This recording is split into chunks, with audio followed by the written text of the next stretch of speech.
Perhaps everything we need to know for a happy life was learned in kindergarten, but things operate a little differently in the workplace. Think for a moment about something you've recently learned at work.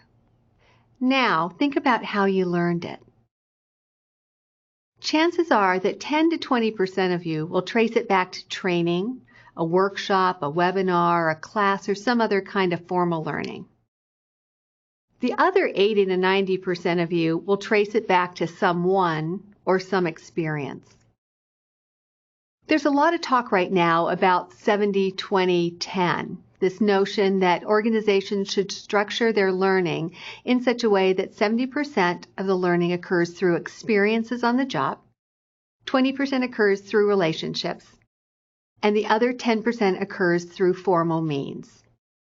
This is how we arrived at our 3 E's: experience, exposure, and education. So how did this 70-20-10 rule come to be? There are a couple of different schools of thought. The first is linked to research findings from the Center for Creative Leadership and work done by McCall, Eichinger, and Lombardo back in the 1980s. A second school of thought traces the 70-20-10 rule back to statistics from the U.S. Bureau of Labor Statistics and a 1998 report that suggested that people learn about 70% of their jobs informally. But the 70-20-10 rule actually originated with the work of Professor Alan Tuff at the University of Ontario back in the 1960s. Now, more recently, Jay Cross published Informal Learning, in which he expressed that 80% of learning within an organization is informal and the other 20 is formal.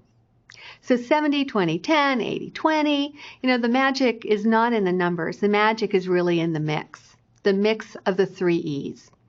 Not all learning needs to happen in the context of formal education, and that is really good news for managers who want to be able to help others grow. Learning isn't an isolated activity carried out far, far away from everyday work world.